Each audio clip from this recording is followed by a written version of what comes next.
Hello grey മീഡിയസിലേക്ക് സ്വാഗതം. അപ്പോൾ D S ഇറയുടെ റിവ്യൂമായിട്ടാണ് നമ്മൾ എത്തിയിരിക്കുന്നത്. സിനിമ ഇപ്പോൾ കണ്ടിറങ്ങി, അതിഗംഭീരം എന്ന് തന്നെയാണ് ഒറ്റ വാക്കിൽ പറയാനുള്ള. രാഹുൽ സദാശിവൻ അദ്ദേഹത്തിൻ്റെ ഓരോ പടവും അത്ര വ്യത്യസ്തതയാണ്. നമുക്ക് ഭ്രമയുഗമാണെങ്കിലും ഈ പറഞ്ഞ പോലെ ഡി എസ് ഇറയാണെങ്കിലും ഒന്നിനൊന്നിന് വ്യത്യസ്തത പുലർത്തുന്നു. ഇത് പ്യുവർലി ഒരു ഹൊററായിട്ടുള്ളൊരു മൂവിയാണ്. ആ ഒരു ജോണർ ഇഷ്ടപ്പെടുന്ന ആളുകൾക്ക് ഇത് അന്യായ ഫീല് തന്നെ നൽകുമെന്നുള്ളതിന് യാതൊരു സംശയവുമില്ല. അപ്പോൾ ചാനൽ സബ്സ്ക്രൈബ് ചെയ്യുന്ന കാര്യം മറക്കണ്ട. ഒരു കാര്യം പറയാം, ഇത് ഒരു രക്ഷയുമില്ല എന്നുള്ളത് തന്നെയാണ്. ഇനി സിനിമ കാണാൻ ആഗ്രഹമുള്ളവരാണ്, ഹൊറർ പടങ്ങൾ ഇഷ്ടമുള്ളവരാണെങ്കിൽ തീർച്ചയായിട്ടും പോയി കാണാം എന്നുള്ളത് തന്നെയാണ്. അതായത് ഭൂതകാലവും അല്ലെങ്കിൽ ഇതൊക്കെ ഓരോന്നിനും വ്യത്യാസം. എന്ത് മനോഹരമായിട്ടാണ് അദ്ദേഹം ഈ ഒരു സിനിമ ചെയ്തു വെച്ചിരിക്കുന്നത് എന്നുള്ളതാണ്. ടോട്ടലി ഒരു ടോപ്പ് നോച്ച് മൂവി എന്ന് തന്നെ പറയാം. അതായത് നമ്മൾ റോഷ കണ്ടപ്പോൾ ആദ്യം തോന്നിയ ഒരു ഫീൽഡായിരുന്നു. ഒരു ഇൻ്റർനാഷണൽ ലെവലിൽ ഒരു മലയാള സിനിമ സമീപകാലത്ത് കണ്ടതിൽ റോഷാക്ക് തന്നെയാണ്. വേറെ ഒരു സിനിമയ്ക്കും അത്രത്തോളം നമുക്ക് ഫീൽ കിട്ടിയിട്ടില്ല. ഏകദേശം അതേ റേഞ്ചിൽ നിൽക്കുന്ന ഒരു സംഭവം എന്ന് തന്നെ പറയാം. മലയാള സിനിമ നന്നായി ഗ്രോ ചെയ്യുകയാണ്. ഈ തട്ടിക്കൂട്ട് പടങ്ങളിലേക്ക് പ്രേക്ഷകർ അല്ലെങ്കിൽ ആരാധകർ എന്ന് പറയുന്ന വിഡ്ഢി സമൂഹം പോകാതിരുന്നു കഴിഞ്ഞാൽ ഇനി നല്ല സിനിമകൾ വരുമെന്നുള്ളത് തന്നെയാണ് നമുക്ക് പറയുന്നത്. എന്തായാലും ഡയസിറയുടെ കാര്യങ്ങളിലേക്ക് പറയുവാണെങ്കിൽ എടുത്തു പറയാനുള്ളത്, ഇതിൻ്റെ ഓരോ ഡിപ്പാർട്ട്മെൻറ്റും അതിഗംഭീരമായിട്ട് തന്നെയാണ്. എഡിറ്റിംഗ് ആണ് എനിക്ക് ഏറ്റവും ഹൈലൈറ്റായിട്ട് സൂപ്പറായിട്ട് പറയാനുള്ളത്. ഷഫീഖ് മുഹമ്മദ് എൻ്റെ ഒരു രക്ഷയുമില്ല. അതിൻ്റെ ഒരു സ്വിച്ചിങ് ഉണ്ട് ഓരോ സീനുകളിലും, അത് രസകരമായിട്ടുണ്ട്. സെക്കൻഡായിട്ട് എനിക്ക് പറയാനുള്ളത് മ്യൂസിക്കാണ്. ക്രിസ്റ്റോഫർ സേവിയറിൻ്റെ ഒരു രക്ഷയുമില്ല. അന്യായമായ BGM കാര്യങ്ങളുമൊക്കെ ആയിട്ട് ഗംഭീരം എന്ന് തന്നെ പറയാം. പിന്നെ ഒരു കൂടി ഹൈ എക്സ്പെക്റ്റേഷനോട് കൂടിയാണ് നമ്മൾ ഇങ്ങനെയുള്ള സിനിമയിലേക്ക് അല്ലെങ്കിൽ സിനിമ കാണാൻ പോകുന്നത്. അതിന് 100% നീതീകരിക്കുന്ന അല്ലെങ്കിൽ നമ്മളെ സാറ്റിസ്ഫൈ ചെയ്യുന്ന ഒരു കാര്യമാണ്. കാരണം വേറൊന്നുമല്ല, നൈറ്റ് ഷിഫ്റ്റ് സ്റ്റുഡിയോസും വയനോട് സ്റ്റുഡിയോസും രാഹുൽ സദാശിവനും ഒരുമിക്കുമ്പോൾ അതൊരു കിണ്ണം കാഴ്ച പടമായിരിക്കുമെന്ന് ഉറപ്പാണ്. അത് തന്നെ ഇവിടെ ലഭിക്കുകയും ചെയ്യുന്നു. ഇനി പ്രണവ് മോഹൻലാൽ എന്ന ആക്ടറിൻ്റെ കാര്യം. പ്രണവിനെ നമ്മൾ നോക്കുകയാണെങ്കിൽ അദ്ദേഹത്തിൻ്റെ കരിയറിലെ ഏറ്റവും മികച്ച രീതിയിലേക്കുള്ള ഒരു ക്യാരക്ടറായിട്ട് തന്നെയാണ് ഇത്. നല്ല അച്ചടക്കത്തോടെ, നല്ല കൈയടക്കത്തോടെ, ഒരു വളരെ ഈസിനെസ്സോടെ അദ്ദേഹം ചെയ്തിരിക്കുന്നു. ഹെവി ആയിട്ടുള്ള ഒരു ക്യാരക്ടർ ഒന്നുമല്ല, പക്ഷേ ഇതിന് ഒരു മീറ്ററുണ്ട്. ആ മീറ്ററിൽ അദ്ദേഹം അത് പിടിച്ച് നല്ല എന്താ പറയുക, അതിനൊരു ഈസോട് കൂടി തന്നെയാണ് ആ ഒരു ക്യാരക്ടർ പോകുന്നത്. ത്രൂ ഔട്ട് ആ ഒരു പെർഫോമൻസ് മികച്ച, അത് ഒരു പക്ഷേ പ്രണവിൻ്റെ കരിയറിലെ ഏറ്റവും മികച്ച പെർഫോമൻസ് എന്ന് തന്നെയാണ് എനിക്ക് പറയാനുള്ളത്. പ്രണവ് റോഹനായി എത്തുന്നത് റോഹനായി മാറുകയാണ്, അല്ലാതെ ഒരു പ്രണവിലേക്ക് കൊണ്ടുവന്ന് റോഹനെ ചെയ്യുന്ന പരിപാടിയല്ല എന്നുള്ളതാണ്. ഇനിയും വളരെ കുറച്ച് ക്യാരക്ടേഴ്സുമായിട്ടാണ് ഈ ഒരു സിനിമ പോകുന്നത്. ജിബിൻ ഗോപിനാഥ്, നമുക്കറിയാം, ഒരു പരസ്യമുണ്ട്. ഒരു പരസ്യത്തിനകത്തിൽ ഇൻഷുറൻസിൻ്റെ ഒരു പോലീസുകാരനായിട്ട് ഒരുപാട് സിനിമകളിൽ അദ്ദേഹമുണ്ട്. അദ്ദേഹം മികച്ച രീതിയിൽ തന്നെ ചെയ്തിരിക്കുന്നു. പിന്നീട് മനോഹരി ജോയ്, ജയ കുറുപ്പ്, അരുൺ അജികുമാർ, അങ്ങനെ കുറച്ച് പേരാണ് ഇതിനകത്തിൽ ആകെ ഉള്ളത്.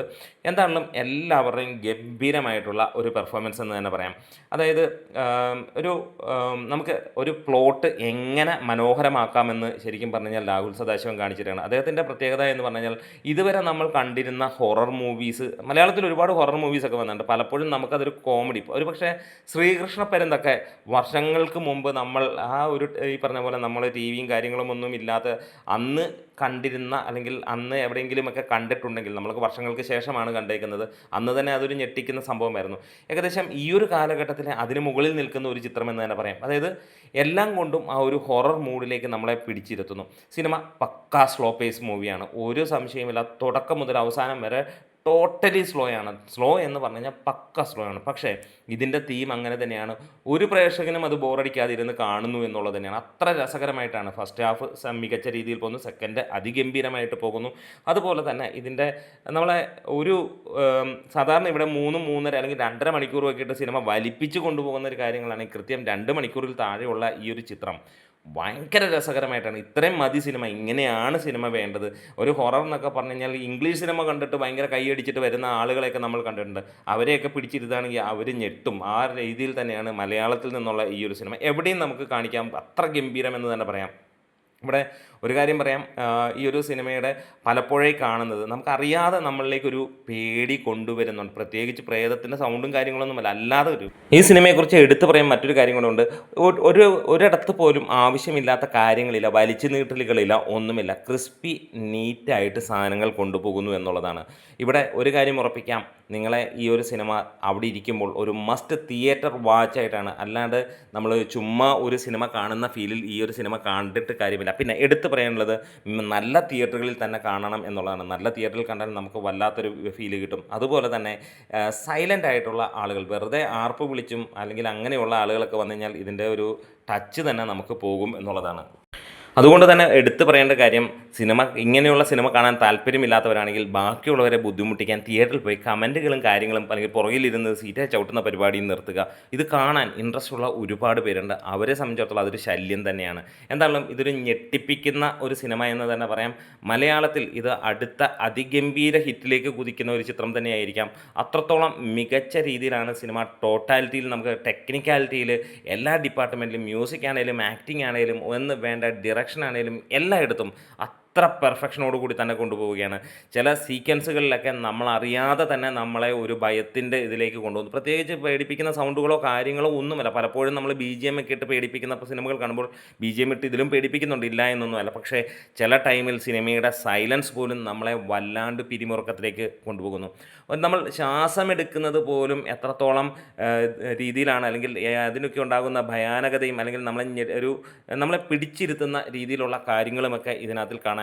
ഒരു കാര്യവും നമ്മൾ സിനിമയെക്കുറിച്ച് പറയുന്നില്ല, കാരണം ഒരു സ്പോയിലർ വന്നു കഴിഞ്ഞാൽ നിങ്ങളുടെ കാണുന്ന ആ ഒരു ഫീല് തന്നെ പോകുമെന്നുള്ളത് കൊണ്ട് തന്നെ. എന്താണേലും ഇതുവരെ കണ്ട കാര്യങ്ങളിൽ പ്രണവിൻ്റെ ഏറ്റവും മികച്ച രീതിയിലുള്ള അഭിനയമാകുന്നു. കട്ടയ്ക്ക് നിൽക്കുന്നു അതിനകത്തിൽ ചെറിയ റോളിൽ പോലും വരുന്ന ആളുകൾ എന്നുള്ളതാണ്.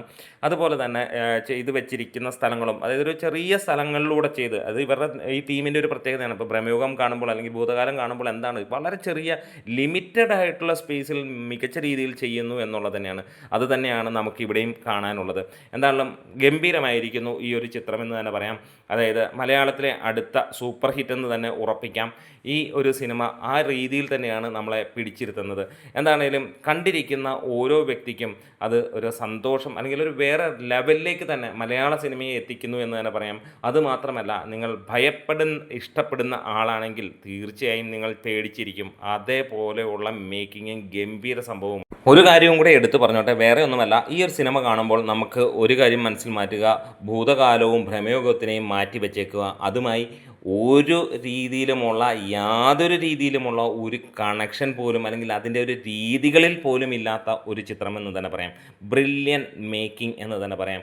ഇങ്ങനെ ആയിരിക്കണം സിനിമകൾ, ഇങ്ങനെയുള്ള സിനിമകളെ ഓടാവുള്ളൂ എന്നുള്ളതാണ്. അല്ലാണ്ട് തട്ടിക്കൂട്ടി പൈങ്കിളി സാധനങ്ങളുമായി വന്ന് 100 കോടി അടിക്കുന്ന സിനിമകളെ എടുത്ത് കാട്ടിക്കളയണമെന്നാണ്. അതായത് ആരാധകർ വെറുതെ കാണിക്കുന്ന കാര്യങ്ങളാണ്, മോഹത്തിൻ്റെ പുറത്ത് കാണിക്കുന്നത്. ഇതേപോലെയുള്ള നല്ല സിനിമകളെ പ്രൊമോട്ട് ചെയ്യുക, നല്ല സിനിമകൾ കാണുക. ഗംഭീരമായിട്ട് തന്നെയാണ് ഈ ഒരു സിനിമ പോകുന്നത്. എന്തായാലും വയനാട് സ്റ്റുഡിയോസിൽ നിന്നും അതേപോലെ തന്നെ രാഹുൽ സദാശിവനിൽ നിന്നും എക്സ്പെക്റ്റ് ചെയ്ത് നമുക്ക് ലഭിച്ചിരിക്കുന്നു.